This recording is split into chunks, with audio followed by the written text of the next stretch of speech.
स्वागत है बच्चा आपका मेरे YouTube channel my study hub में। आज हम क्लास 10th विज्ञान का सेट डी, साइंस का सेट डी सॉल्व करेंगे, जो कि बहुत ही इम्पोर्टेंट सेट आए हैं माध्यमिक शिक्षा मंडल भोपाल से, जिससे आपकी प्री बोर्ड की तैयारी करनी है और आपको इसको सॉल्व करना है। 4 सेट दिए हुए हैं, जिससे कि लगभग 80 से 90% आपके एनुअल एग्ज़ाम में आएंगे। इसलिए इन सेटों को अच्छे से याद करें और सॉल्व करते समय ही याद कर लें अच्छे से, जिससे कि आपको एनुअल एग्ज़ाम में आसानी हो और आप अच्छे से अच्छा स्कोर कर सकें एनुअल एग्ज़ाम में। तो चलिए आगे बढ़ते हैं, शुरुआत करते हैं। क्वेश्चन नंबर फर्स्ट है, ऑब्जेक्टिव दिए हैं, सही विकल्प चुनकर लिखिए। तो पहला है, क्रिया दी हुई है, अभिक्रिया दी हुई है। यह अभिक्रिया उपयुक्त अभिक्रिया कौन सी है? Calcium oxide plus hydrogen oxide plus calcium hydroxide और एनर्जी निकल रही है। तो ये संयोजन अभिक्रिया भी है और ऊष्माक्षेपी अभिक्रिया भी है, क्योंकि वह ऊष्मा उत्सर्जित कर रही है। तो इसलिए ये कौन सी अभिक्रिया होगी? उपयुक्त दोनों अभिक्रिया होगी। इसका राइट आंसर होगा उपयुक्त दोनों। नेक्स्ट क्वेश्चन है, कोई विलयन लाल लिटमस को गीला कर देता है। अब यहाँ गीला तो नहीं होगा, नीला होगा या फिर गीला। इसका पीएच संभवतः क्या होगा? उसका पीएच मान संभवतः कितना होगा? तो उसका पीएच मान संभवतः कितना होगा? 10 होगा। नेक्स्ट क्वेश्चन है, अमाशय के आंतरिक स्तर की हाइड्रोक्लोरिक अम्ल से अमाशय के आंतरिक स्तर की हाइड्रोक्लोरिक अम्ल से रक्षा निम्न में से किसके द्वारा होती है? तो यह रक्षा होती है पित्तरस द्वारा। इसका आंसर, राइट आंसर होगा पित्तरस डी। नेक्स्ट क्वेश्चन है, द्रव अवस्था में पाए जाने वाली धातु कौन सी है? तो द्रव अवस्था में पाए जाने वाली धातु सोडियम भी नहीं है, एल्यूमिनियम भी नहीं है, जिंक भी नहीं है। तो इसका राइट आंसर होगा मरकरी पारा। नेक्स्ट क्वेश्चन है, मास्टर ग्रंथि का नाम है। मास्टर ग्रंथि किसे कहा जाता है? कौन सी ग्रंथि मास्टर ग्रंथि कहलाती है? एड्रिनल तो नहीं कहलाती है, थायराइड भी नहीं कहलाती है, इंसुलिन तो शुगर में दिया जाता है। तो इसका राइट आंसर होगा पीयूष ग्रंथि। पीयूष ग्रंथि मास्टर ग्रंथि होती है। नेक्स्ट क्वेश्चन है, विद्युत धारा मापक यंत्र है। विद्युत इलेक्ट्रिसिटी को मेज़र करने वाला डिवाइस कौन सा है? वोल्टमीटर तो विभवांतर का मात्रक है, ये विभवांतर का है। इलेक्ट्रोमीटर दूध की शुद्धता मापी जाती है इससे। शुष्क सेल तो बैटरी, घड़ियों इत्यादि में घड़ियों में लगाया जाता है। तो विद्युत धारा का मापक यंत्र है अमीटर। अमीटर से करंट मापा जाता है। नेक्स्ट है, यौन जनित रोग नहीं है। तो यौन जनित रोग HIV एड्स तो है यौन जनित रोग, ये तो नहीं आएगा। इसके बाद गोनेरिया भी HIV एड्स से होता है, वो यौन जनित रोग है। सिफिलिस भी यौन जनित रोग है। तो हिपेटाइटिस है जो यौन जनित रोग नहीं है। तो राइट आंसर होगा hepatitis. Hepatitis is the right answer, यह यौन जनित रोग नहीं है।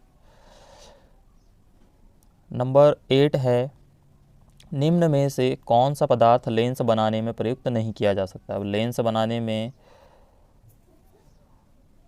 जल का यूज़ तो किया जाता है, लेंस बनाने में कांच का भी यूज़ किया जाता है, प्लास्टिक का भी यूज़ किया जाता है। तो मिट्टी का प्रयोग लेंस बनाने में नहीं किया जाता है। तो राइट आंसर होगा आपका मिट्टी। मिट्टी का प्रयोग लेंस बनाने में नहीं किया जाता है। चलो अब क्वेश्चन नंबर 2 है, सही जोड़ी बनाइए। इसमें ऊष्मा द्वारा अपघटन क्या कहलाएगा? ऊष्मीय अपघटन। ऊष्मा द्वारा अपघटन ऊष्मीय अपघटन। बुझे हुए चूने का सूत्र क्या है? बुझे हुए चूने का सूत्र है CaOH2। बुझे हुए चूने का सूत्र CaOH2 है। नेक्स्ट है पित्त। पित्त का आएगा लीवर या तो फिर यकृत। पित्त का आंसर होगा लीवर, जिसको क्या कहा जाता है? यकृत कहा जाता है। अब कार्बन का अपर रूप किसे कहा जाता है? तो कार्बन का अपर रूप कहलाता है हीरा। हीरा कार्बन का अपर रूप होता है। नेक्स्ट है श्रवणेंद्रिय किसे कहते हैं? तो श्रवणेंद्रिय कहलाता है कान को श्रवणेंद्रिय कहा जाता है। अगला है प्रतिरोधकता का मात्रक। प्रतिरोधक का मात्रक होता है ओम मीटर। प्रतिरोधकता का मात्रक ओम मीटर होता है। नेक्स्ट है हाइड्रा में प्रजनन। हाइड्रा में प्रजनन किसके द्वारा होता है? तो हाइड्रा में प्रजनन होता है मुकुलन द्वारा। हाइड्रा में प्रजनन मुकुलन द्वारा होता है। पश्च दृश्य दर्पण, पीछे देखने वाला दर्पण कौन सा होता है? तो पीछे देखने वाला दर्पण होता है उत्तल दर्पण। पीछे देखने वाला दर्पण उत्तल दर्पण होता है। चलिए आगे बढ़ते हैं। अगला है रिक्त स्थानों की पूर्ति कीजिए। रिक्त स्थानों की पूर्ति में पहला है अधातुएं प्रायः विद्युत की, जो अधातु होती हैं वो प्रायः विद्युत की क्या होती हैं? कुचालक होती हैं। कुचालक होती हैं। अधातु प्रायः विद्युत की कुचालक, जिसे अचालक भी कहा जाता है। अचालक भी कहा जाता है। अधातुएं प्रायः विद्युत की कुचालक होती हैं। अगला है खालिस्तान क्रियाएं मेडुला द्वारा नियंत्रित होती है। तो इसमें इसका आंसर होगा अनैच्छिक क्रियाएं मेडुला द्वारा नियंत्रित होती हैं। अनैच्छिक क्रियाएं। नेक्स्ट है शुद्ध जल विद्युत का क्या होता है? तो शुद्ध जल विद्युत का वही जो अधातुओं में आया था, कुचालक होता है या अचालक होता है। अगला है मनुष्य में जनन होता है। मनुष्य में कौन सा जनन होता है? तो मनुष्य में लैंगिक जनन होता है। मनुष्य में लैंगिक जनन होता है। अगला प्रश्न है पीढ़ी दर पीढ़ी लक्षणों का संचरण कहलाता है। तो पीढ़ी दर पीढ़ी लक्षणों का जो संचरण होता है, जिसके पिता हकलाते हैं तो बेटा भी हकलाता है। ऐसी कई सारी स्थितियां जो पिता से बच्चों पर आती है, ऐसी स्थिति को आनुवांशिकता कहा जाता है। आनुवांशिकता कहा जाता है। अगला है सीधा तथा बड़ा प्रतिबिंब। सीधा तथा बड़ा प्रतिबिंब केवल खालिस्तान दर्पण में बनता है। तो सीधा तथा बड़ा प्रतिबिंब केवल अवतल दर्पण में बनता है। अवतल दर्पण में बनता है। अगला है श्वेत प्रकाश का रंगों में विभक्त होना खालिस्तान कहलाता है। तो श्वेत प्रकाश का रंगों में विभक्त होना वर्ण विक्षेपण कहलाता है। वर्ण विक्षेपण कहलाता है। चलिए आगे बढ़ते हैं। प्रश्न नंबर 4, एक शब्द में या वाक्य में उत्तर दीजिए। विद्युत घंटी में किस प्रकार की चुंबक का प्रयोग किया जाता है? तो विद्युत घंटी में प्रयोग किया जाता है विद्युत चुंबक, या फिर जिसे क्या कहा जाता है? अस्थायी चुंबक भी कहते हैं। अस्थायी चुंबक भी कहते हैं इसको। अगला है चुंबकीय क्षेत्र उत्पन्न करने वाले स्रोतों के नाम लिखिए। तो चुंबकीय क्षेत्र उत्पन्न करने वाले स्रोतों के नाम हैं क्षण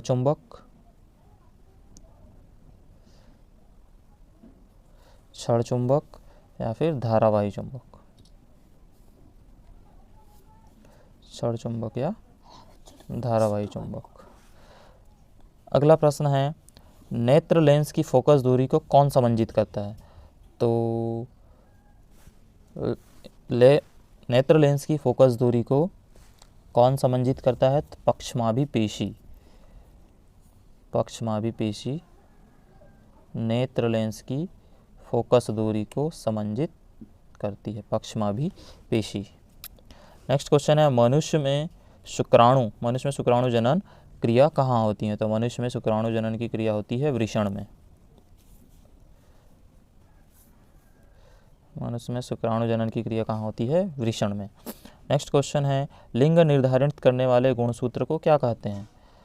तो लिंग निर्धारण करने वाले गुणसूत्र को लिंग गुणसूत्र कहते हैं। लिंग गुणसूत्र कहते हैं।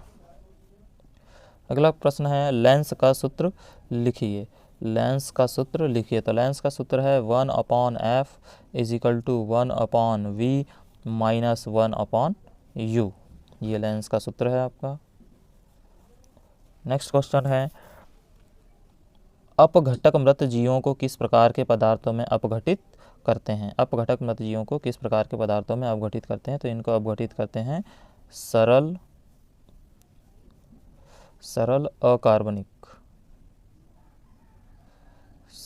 अकार्बनिक पदार्थ में अपघटित करते हैं। चलिए आगे बढ़ते हैं। अब क्वेश्चन है लेंस की क्षमता से आप क्या समझते हैं।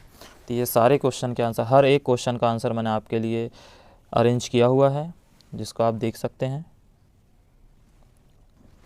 तो नेक्स्ट क्वेश्चन था लेंस की क्षमता से आप क्या समझते हैं। तो लेंस की क्षमता का प्रश्न ये रहा, लेंस की क्षमता का सूत्र भी है। आगे देखिए, उस लेंस की फोकस दूरी ज्ञात कीजिए जिसकी क्षमता -2.0 है। यह किस प्रकार का लेंस है। यह एक अपसारी अवतल लेंस होगा। अगला प्रश्न था गोलीय दर्पण की वक्रता त्रिज्या को परिभाषित कीजिए, जिसका आंसर ये रहा, गोलीय दर्पण की वक्रता त्रिज्या को परिभाषित कीजिए। अगला प्रश्न है एक गोलीय दर्पण की वक्रता त्रिज्या 20 सेंटीमीटर है, इसकी फोकस दूरी क्या होगी। तो इसकी फोकस दूरी आप देख सकते हैं। अगला प्रश्न है किसी चुंबकीय क्षेत्र के लंबवत स्थित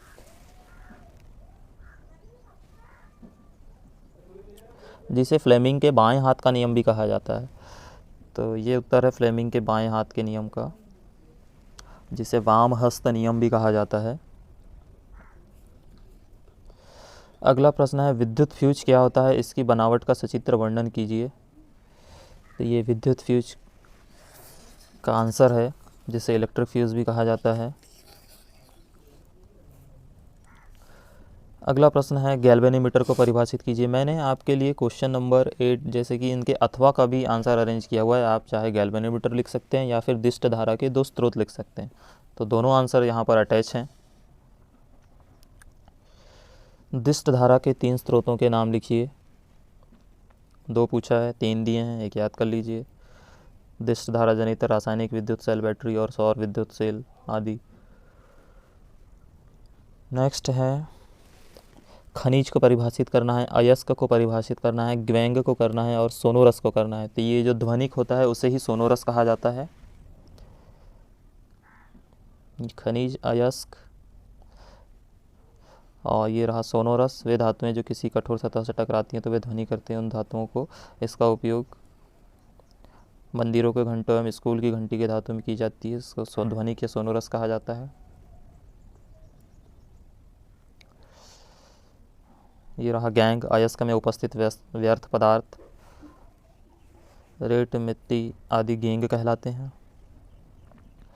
अगला प्रश्न है जनन क्यों आवश्यक है।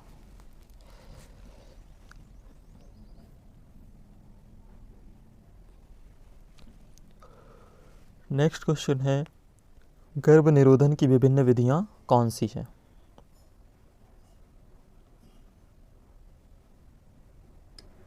तो ये गर्भ निरोधन की विभिन्न विधियां हैं।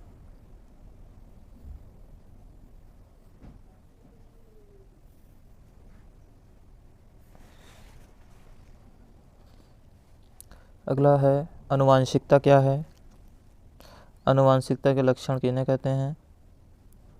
और प्रश्न है आपके इसके जनक हो। तो आनुवांशिक का जनक ग्रेगर जॉन मेंडल हैं। मेंडल हम डायरेक्ट मेंडल लिखते हैं, लेकिन आप पूरा नाम लिखिएगा ग्रेगर जॉन मेंडल, और याद भी रखिएगा। नेक्स्ट क्वेश्चन है द्विसंकर क्रॉस क्या होता है। तो 2 विपरीत लक्षणों के साथ लेकर कराए गए संकरण को द्विसंकर क्रॉस कहते हैं। अगला प्रश्न है विभवांतर किसे कहते हैं, इसका मात्रक लिखिए। तो विद्युत क्षेत्र में एकांक धनावेश को एक स्थान से दूसरे स्थान तक ले जाने में जो कार्य किया जाता है वो विभवांतर कहलाता है। इसका मात्रक वोल्ट है। विद्युत प्रतिरोध किसे कहते हैं, इसका मात्रक क्या है। विद्युत प्रतिरोध चालक की परमाणु संरचना के कारण इलेक्ट्रॉन प्रवाह में उत्पन्न अवरोध के परिमाण को चालक का विद्युत प्रतिरोध कहते हैं। इसका मात्रक ओम होता है। अगला प्रश्न है विद्युत लेपन किसे कहते हैं। तो इलेक्ट्रोप्लेटिंग कहा जाता है इंग्लिश में विद्युत लेपन को। तो विद्युत धारा के रासायनिक प्रभाव के द्वारा एक धातु पर किसी दूसरी धातु की परत चढ़ाना विद्युत लेपन या इलेक्ट्रोप्लेटिंग कहलाता है, विद्युत लेपन कहते हैं। ओम का नियम समझाइए। तो ओम का नियम ये रहा, V upon I is equal to R या V is equal to I into R. Next question था आपका ग्लोबल वार्मिंग क्या है, क्या समझते हैं आप ग्लोबल वार्मिंग से। और ग्लोबल वार्मिंग प्रदूषण के कारण बढ़ रहा है। नेक्स्ट क्वेश्चन है खाद्य जाल किसे कहते हैं। तो यह बहुत सी खाद्य श्रृंखलाओं से मिलकर बनती जो एक प्रकार के परितंत्र में पाई जाती है। नेक्स्ट क्वेश्चन है किसी पदार्थ X के विलयन का उपयोग सफ़ेदी करने के लिए होता है। तो इसका आंसर आपको लास्ट में मिल जाएगा, जी रहा इसका आंसर। किसी पदार्थ X के विलयन का उपयोग सफ़ेदी करने के लिए होता है, इसका नाम। तो ये बुझे हुआ चूना होता है, पदार्थ X का नाम बुझा हुआ चूना है, जिसका रासायनिक सूत्र CaO होता है। प्रश्न नंबर 14 का आंसर ये है।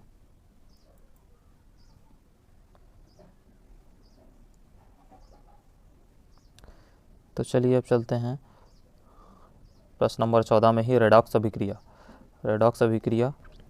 तो ये है आपका अगला प्रश्न, रेडॉक्स अभिक्रिया से आप क्या समझते हैं, उदाहरण दीजिए। तो रेडॉक्स अभिक्रिया ये रही। अगला प्रश्न था ऊष्माक्षेपी अभिक्रिया किसे कहते हैं, उदाहरण सहित लिखिए। तो ये है ऊष्माक्षेपी अभिक्रिया का परिभाषा और उसकी उदाहरण। नेक्स्ट है ऊष्माशोषी अभिक्रिया को उदाहरण सहित समझाइए, जिसका आंसर ये है ऊष्माशोषी अभिक्रिया। नेक्स्ट क्वेश्चन था निम्न यौगिकों की संरचनाएं चित्रित कीजिए। ब्यूटेनॉन, हेक्सेनॉल, एथेनोइक, क्रिस्टोन, ब्रोमोपेंटेन। तो ये रही ब्यूटेनॉन की, हेक्सेनॉल की संरचनाएं। ब्रोमोपेंटेन C5H11Br की संरचना ये रही।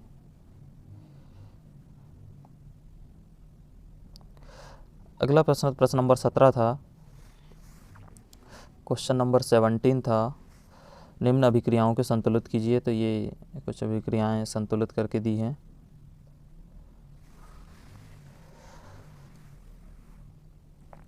तो ये अभिक्रियाओं का संतुलन ये है, ये आंसर है, ये आंसर है, ये आंसर है, और अथवा वाले का ये रहा, ये आंसर है, ये आंसर है। नेक्स्ट क्वेश्चन था आपका प्रतिवर्ती क्रियाविधि का वर्णन कीजिए। प्रतिवर्ती क्रियाविधि ये है प्रतिवर्ती क्रियाविधि। प्रश्न नंबर था आपका, क्वेश्चन नंबर था 18, प्रतिवर्ती क्रिया का वर्णन कीजिए। क्वेश्चन नंबर 19 था, उसके अथवा में था तंत्रिका कोशिका की रचना कीजिए। क्वेश्चन नंबर 18 का अथवा वाला है तंत्रिका कोशिका का नामांकित चित्र बनाइए। नेक्स्ट क्वेश्चन था दृष्टि दोष क्या है, इनके प्रकार। तो ये रहा आपका दृष्टि दोष, आंखों से साफ नहीं देख पाते, इसका मतलब उसमें कोई ना कोई दोष उत्पन्न हो गया है। आज हम इन्हीं दोषों के बारे में जानेंगे जो कितने प्रकार के होते हैं और इन्हें कैसे दूर किया जा सकता है। तो दृष्टि दोष क्या है, ये है दृष्टि दोष, और इनके प्रकार होते हैं निकट दृष्टि दोष और दूर दृष्टि दोष। अगला प्रश्न है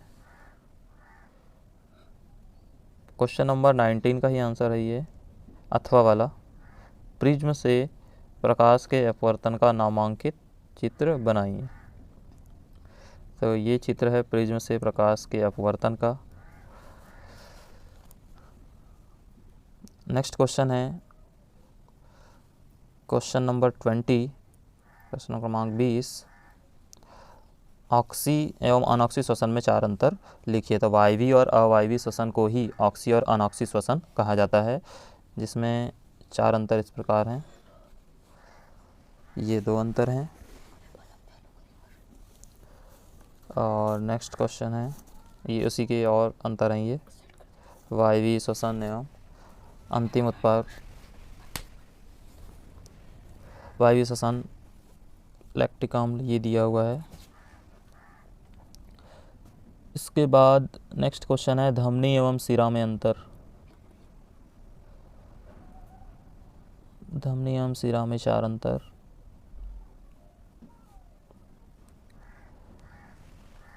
नेक्स्ट है साबुन एवं अपमार्जक में 4 अंतर। क्वेश्चन नंबर 21 है साबुन एवं अपमार्जक में 4 अंतर। नेक्स्ट है प्रथम 4 हाइड्रोकार्बन के नाम एवं सूत्र एवं संरचना सूत्र। प्रथम 4 हाइड्रोकार्बनों के नाम मीथेन, एथेन, थीन, एथाइन, और कहीं पर ये नाम दिए थे methane, ethane, propane, butane, pentane. ये भी 4 हाइड्रोकार्बन है, methane, ethane, propane, butane, pentane, और इनके संरचना सूत्र। नेक्स्ट है नंबर 22। नंबर 22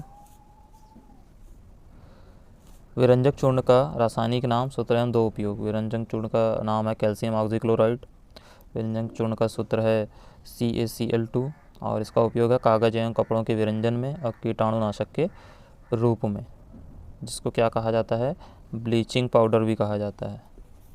ब्लीचिंग पाउडर जो पानी के कीड़ों को मारने में उपयोग किया जाता है। अंतिम क्वेश्चन है नंबर 22 का, अथवा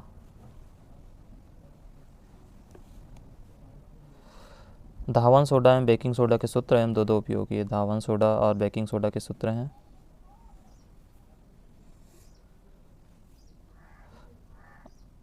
ये धावन सोडा का सूत्र है और ये बेकिंग सोडा का सूत्र है, और ये धावन सोडा का उपयोग है। अगर वीडियो आपको पसंद आया हो तो लाइक और सब्सक्राइब ज़रूर कर दें। Thank you.